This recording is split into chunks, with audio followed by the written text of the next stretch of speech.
What's going on, man? We got some subjects we need to talk about today as this team tries to recover from yet another loss and sinking back into football purgatory. We'll do that here on the Tuesday edition of Locked On Jaguars in just a second. You are Locked On Jags, your daily Jacksonville Jaguars podcast. Part of the Locked On Podcast Network.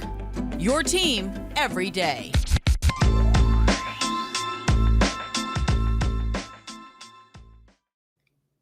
What's going on? I am Tony Wiggins here with Locked On Jaguars, and we thank you for joining us today, as you do every single day, because we're your team every day. And thank you for making us your first listen here on the Locked On Podcast Network and Locked On Jaguars, of course.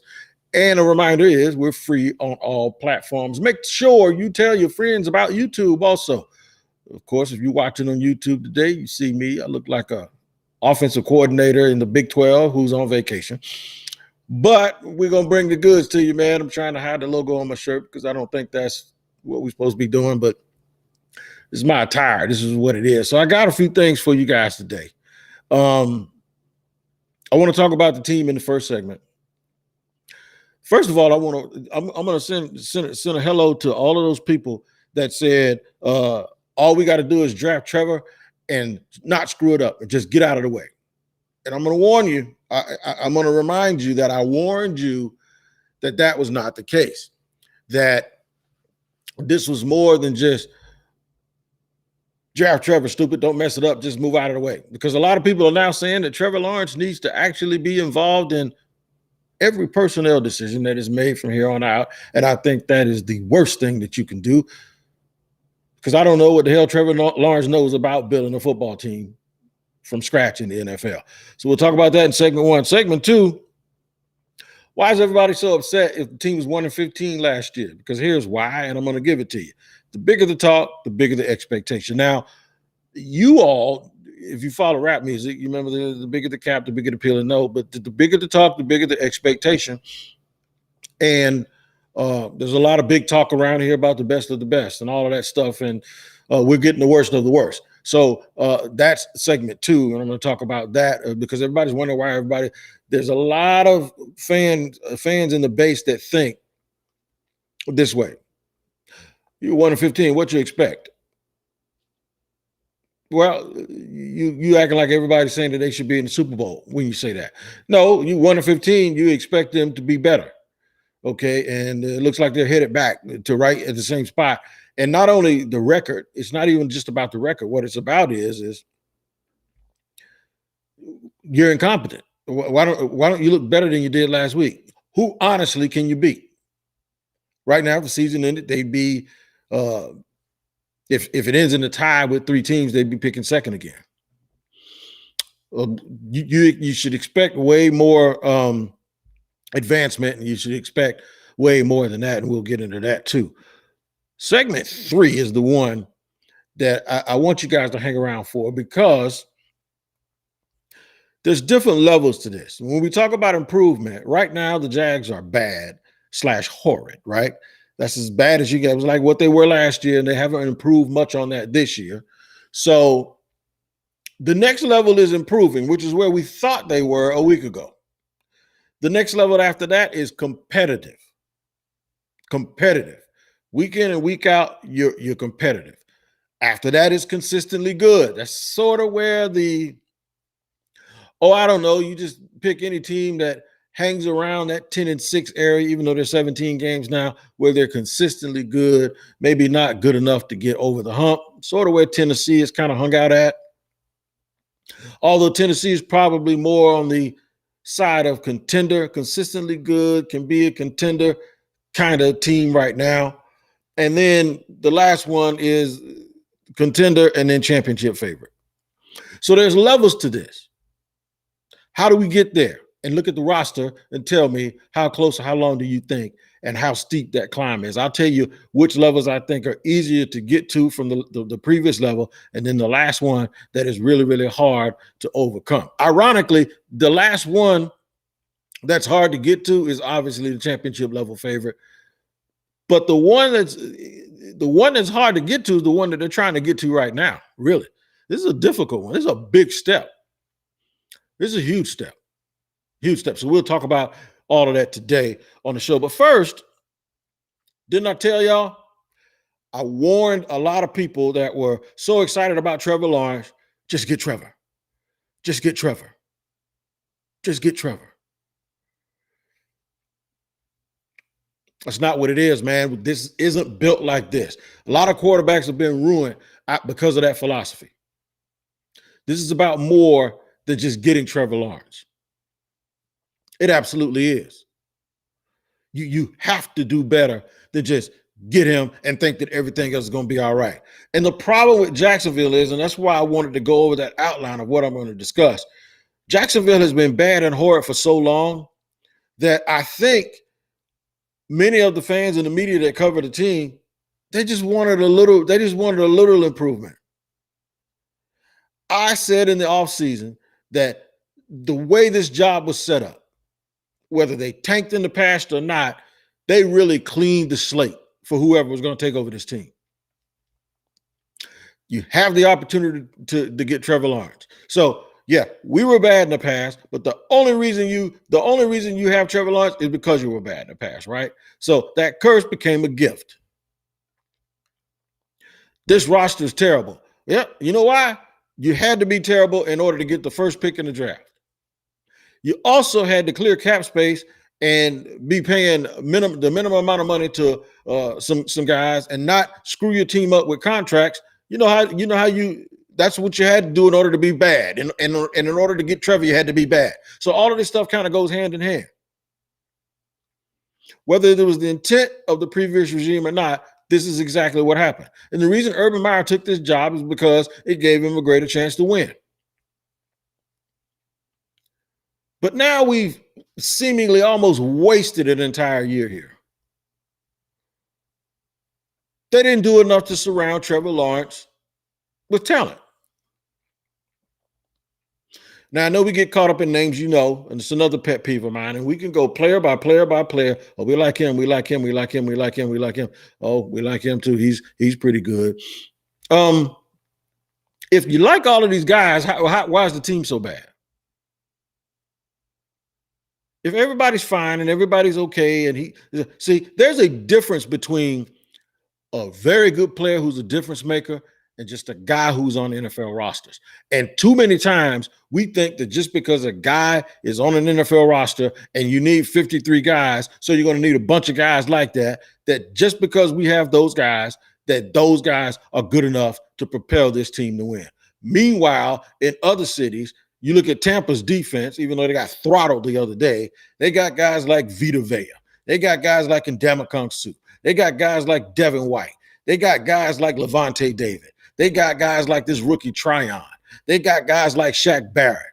They got all of these dudes that are just trying to figure it out and making plays while they do it, even though they don't win all of the games. They got Mike Evans. They got Tom Brady, of course. They got Gronk. They got Lenny. They have AB. They have all of these good people. Ali Marpet. Those guys aren't just guys you say, yeah, he's okay. No, they're good players. They're great. Antoine Winfield. They're loaded. Newsflash, these are the teams you have to beat. These are the teams that you have to beat. And nothing infuriates me more than when I see other people, they rightly criticize the organization, but then the standard that they're actually setting for the organization in their commentary is not conducive to a championship being won with that crap either. I said they had a chance to build a dynasty. That's my expectation. Because it was set up just to do that. It was the most perfect setup. It was as big of a 60-mile-per-hour fastball as you'll ever see in the NFL. Relatively speaking. And what happened? Nobody has faith in anything that they're doing again right now.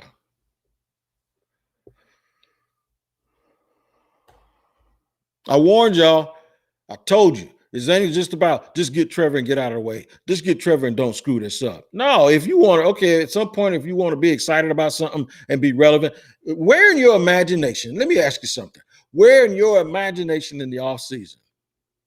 I've seen so many fans talk about they're not going to the game, they're selling their tickets, they're not invested.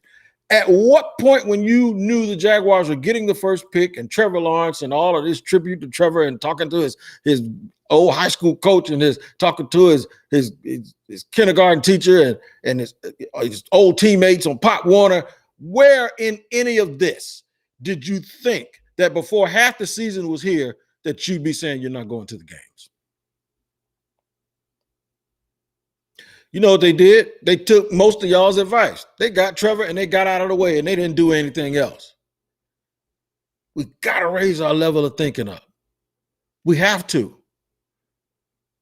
Because you start falling for anything and then it's like same old Jaguar, same old Jaguar. Well, you got Trevor, right? So it can't be the same old Jaguars because that's all you said that we needed.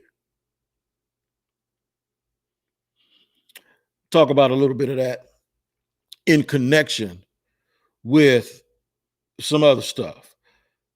We'll get on that coaching staff too, man. Now we're going to twist it. If management and the staff and the people in the back office think that the Jacksonville Jaguar fan base is quitting, no, they're not quitting. They're just sick and tired of it. So what I'm going to do is I'm going to tell you why all that big fancy talk needed to be backed up with some substance. That's right. All of that big fancy talk needed to be backed up with some substance, and now you're getting what you asked for. And we're going to do that in segment 2 on a Tuesday here on Locked On Jaguars. Jaguar fans, I will tell you some good news, though. I got a proposition for you. Since everybody says I look like Prop Joe sometimes from The Wire, with an incredible app everyone who buys gas needs to know about. Get Upside. That's the name of the app. And listeners are now making up to 25 cents for every gallon of gas every time they fill up. Just download the free Get Upside app in the App Store or Google Play right now. Use the promo code Touchdown, and you're going to start getting a bonus of 25 cents per gallon on your first fill up. That's right. Your first fill up will be 50 cents per gallon cash back. It's no joke, man. Don't even go out and pay full price at the pumps anymore. Get cash back using Get Upside. Just download the app for free and use the promo code Touchdown. That's all you got to do. And then when your money builds up, you can pull it out whenever you get ready and send it to your bank. You can send it to PayPal, an e-gift card for Amazon or other brands. Just download the free Get Upside app and use the promo code Touchdown and start saving you some money right now. I know you want to save some bread, so you can do it with the Get Upside app and use the promo code Touchdown and get 25 cents per gallon saved and put back into your pocket. Your bonus 25%, so that's 50%. That's 50 cents the first time that you use it and fill up your tank. So it's Get Upside. The promo code is Touchdown. All right, man. So we're going to keep rolling here on Locked On Jaguars. First segment, I just had to get some stuff off my chest because I'm sitting here laughing. Nobody's tooting their own horn. Nobody's doing any of that stuff because I'm on record. I thought everybody was going to work out. He was one of the top 3 guys I thought they should have gone for, and it hasn't worked out. And if you've been listening to my podcast lately, you'll know that I don't think it's going to work out because I have seen stuff in him that I did not know existed. And what that is Urban says Urban used to say he studied the NFL for 10 years. He's been studying it for a while now. So he just realizes when he gets here that the quote unquote talent level is really, really close, or that there's so much parity, or that it's like playing Alabama every week, trying to get used to the schedule, trying to get used to how bye weeks work, trying to get used to days off, trying to get used to the fact that you don't have a quarterback competition in camp when you had selected a guy number 1 and said that dude was the reason you took the job. What did you know about the NFL? What did you know? You can't say you've been studying the NFL for 10 years and then all of a sudden you get to the NFL and it's plausible deniability because you don't know anything about the NFL. Come out last week, no more excuses, no more new coach, no more new quarterback. No, they ain't excuses. They're reasons. You're losing because you don't know what you're doing.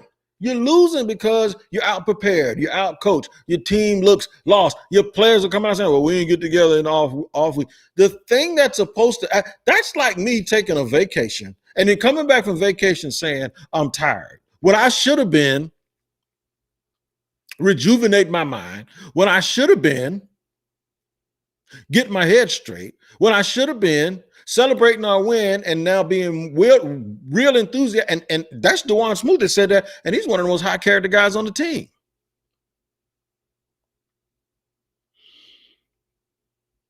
So this is why fans are upset.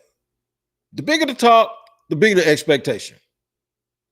And when you deliver all of this chatter, look, I'm not knocking anything that they did in terms of going out in the community and delivering barbecue grills and smokers and meeting people out east and all of this stuff, and the social media team doing the things that they do and being good at it, obviously, and taking pictures, and guys, doing a little Kodak pull on their mouth in training camp and mugging for the camp. I ain't down on none of that stuff. All of that's cool. But here's the problem. When you don't win, you look like a fool when you do that stuff. It seems like everybody emphasized everything else except the thing that matters the most: blocking, tackling, execution, and getting talent on this team. I think they took advantage of the advice that people gave them. Just get Trevor and we'll be fine.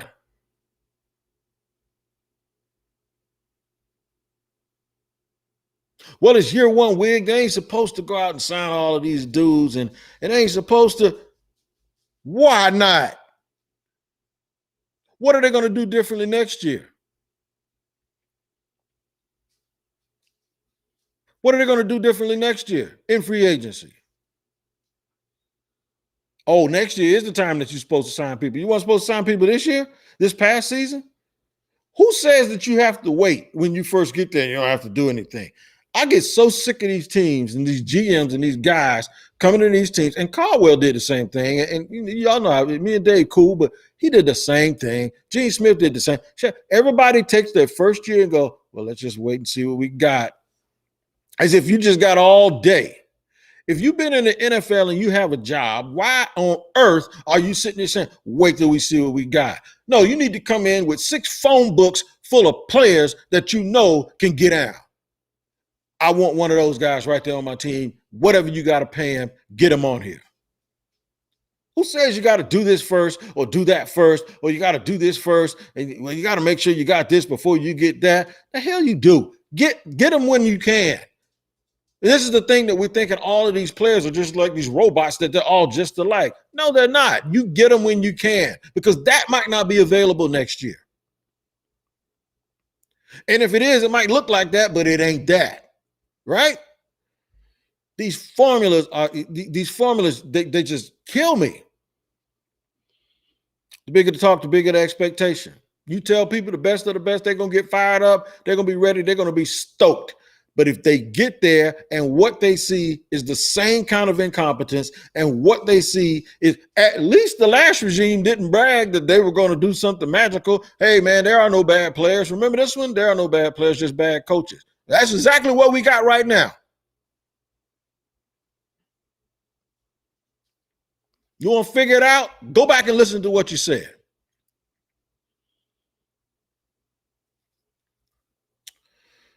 Let's talk more, man, in the third segment.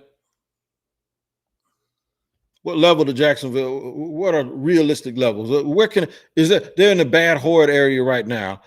Can they get up to the next level? Can they at least get up there and sort of stay? And you can't just poke your head and be improving. You gotta kind of sustain yourself there to be really listed in this next area and improving. I want to tell y'all that in the third and final segment here on Fired Up Tuesday, man, and we'll do it in just a second on Locked On Jaguars. Hey, man, in life, we're all bound for different things. With beachbound.com vacations, you could be bound for adventure, bound for passion, bound for discovery, or bound for togetherness, bound for immersion, bound for rejuvenation, or maybe you may be bound for encountering the unexpected. Personally, when I'm at a beach resort, I'm bound to end up at the poolside bar or maybe creating my own taco flight. Ain't no doubt about that one, because y'all know me. I can eat, I can smoke a cigar, and I can dang on sure drink me a single malt. And I love doing it by a blue pool. As long as I've got a good view and a good drink in my hand, I'll be happy as can be. With beachbound.com, you can find the perfect beach vacation for you. No matter what you are looking for, what are you bound for? Visit beachbound.com today. All right, third and final segment. Speaking of vacations, I mentioned a vacation, and then boom, there you go. I'm reading about vacations. We thank you for making us your first listen here on Locked On Jaguars, because it's your team every day, and we are free on all platforms. Let's go to these areas. There are tiers now. There are only a handful of teams that are championship favorites. Now, it doesn't mean that the championship favorite has to be one team. It could be 3, 4, 5 teams, but as long as a reasonable group of people think that they have a legitimate shot to win the championship.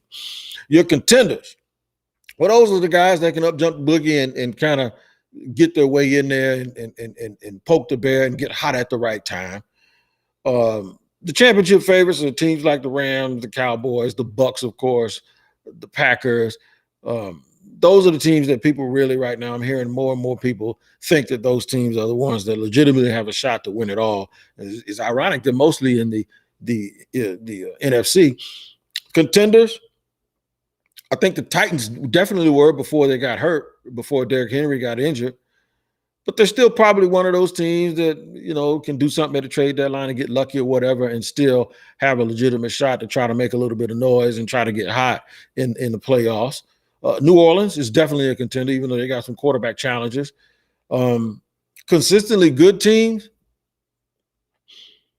This was weird because it's kind of shifting and moving around a little bit, because Kansas City was that, and now they're struggling. Put Buffalo in the championship contenders also. But over the last couple of years, the Raiders have kind of been that team that could beat anybody on any given Sunday. Can I please get it out? Boom, there you go. Baltimore is definitely a consistently good contender. And the way that they were playing until they got smacked up a couple of weeks ago, they were actually one of those teams that would be in the championship favorite category also. Competitive. Who's competitive? Carolina's competitive. They're a competitive team. New England is super, super competitive and sort of trending towards a consistently good right now, even though they're young, and this is an entirely different roster for Bill Belichick. Cleveland is super, super competitive. If they can get Baker Mayfield back and some of the other parts can kind of trend towards a consistently good. Pittsburgh, consistently good / not really quite a contender, but you don't really want to see them. And then you have teams that are improving. Who are the teams that are improving? More this year were the teams that are usually improving. You have more teams kind of spiraling down right now, but I will give you a couple. The Bengals are definitely improving. I thought the Chargers were definitely improving. The 49ers they're supposed to be trying to get healthy, but it's like, man, 1 week it looks good, the next week it doesn't. The Chargers are the same way. Seattle is the same way, although last week they looked very good because they were playing Jacksonville. So where's Jacksonville at, speaking of Jacksonville? They're in the bad, horrid territory, along with Detroit, along with Houston. Houston's a dumpster fire. And by the way, my friends at Locked On Texans, I know if you might be listening, it is the dumpster fire I told you it was, even though y'all beat us on the first day of the season. So shout out to you guys. I told you so. It's terrible. Miami is awful right now. The Giants can't get out of their own way. Washington football team can't get out of their own way. Everybody except Dallas in the NFC East kind of can't get out of their own way right now. Minnesota's just hanging around. They ain't going to do no harm, but they ain't going to do no good. You know what I'm saying? The Bears aren't that good. So what does Jacksonville have to do to raise itself up? They were on their way to being listed as an improving football team because they had been playing well, even though the games were close. And then they actually won a game. And then you realize that the team that they beat, the Miami Dolphins, is atrocious. So they're not there either. I don't know how close they are. Atlanta seems to be getting better. What's the next step for Jacksonville? How can it get better? Are they going to be able to jump over a whole level? That doesn't work very often, but you could. For them to go from bad to hard and pass over improving and get to being competitive next year, here's what has to happen. They got to actually improve for the rest of the season, and they got a tough schedule. The other thing is, this is what has to happen. They have to hit on their draft choices. They have to hit on the draft choices they already picked this past season, and hopefully that strength and conditioning program that they talk about is making Walker a little stronger, is doing Andre Cisco better, even though I don't know how you can do that during the season, but is making George Smith bigger and stronger and all of this stuff, and they can rehab Travis Etienne. And then they got to hit a home run in free agency and then hit a home run in the draft with whoever they pick. That's how they can get to the point where they're even competitive next year, which is where they should be trending towards this season. But they're not, because they decided they were going to lowball guys in free agency. They decided they were going for infrastructure players, and they're going to sign 17 guys and then have 17 more guys that whatever the number is come in after roster cuts, and they're picking wide receivers up off the waiver wire and offensive linemen off the waiver wire, and they still hanging on to Taven Bryan like something's going to change, which it isn't. And now they need a number one corner. After signing a corner, after drafting one early in the second round, they still need a number one, probably need a nickel as well. They need a Mike linebacker. They need another edge rusher. And I know everybody loves DeJuan Smoot. I love DeJuan Smoot too. But on a good team, like when you look around the league, like Baltimore and these teams, DeJuan Smoot's like your third guy. You don't believe me? Just look back when the Jaguars were good in 2017 and Dante Fowler had 9.5 sacks and he was your third guy.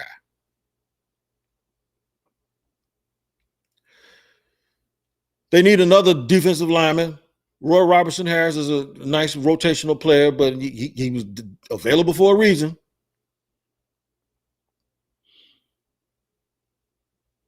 They need, if Andre Cisco doesn't develop, they're going to need another free safety. And evidently he's not playing for some reason, so they don't believe he's ready to go. And I don't know if you can gamble on that he will be ready to go. And then you could always use a third safety anyway because of the big nickel situation in the NFL. I think they need some offensive linemen. They've played well as a group. Even the coaches said the reason why the offensive line has played well is because they played well and because Trevor makes it look as if they played well. They didn't play well this weekend in Seattle. You need 2 wide receivers minimum, and one of them has to be able to burn. I like the tight end room better than I did before, but you still need another one. And you probably need another back who can give you a little bit of something. Because as soon as you take James Robinson out of the game, pass protection went to crap the other day. That's a lot. And they need this stuff just to get to the point where they're competitive / consistently good. I tell you what else is a lot. The Peacock and Williamson podcast is a lot, and you need to be a part of it and get some of that in your life, because Brian Peacock is an NFL analyst and Matt Williamson is an NFL scout, and they can give it to you like you have not had it before. So make sure you invest and look into the Peacock and Williamson podcast, and make sure you sign up and subscribe wherever you get your podcast. Today on the NFL, Locked On NFL YouTube page, catch the live trade deadline show from 3 to 5 Eastern time. That's right. Today, the trade line is the trade deadline is today, and we'll see if the Jaguars make any moves or if they sit still. They might be proud sellers of a lot of stuff instead of proud buyers, but we will see if, and it'll tell you a lot about what they feel about the rest of the season too.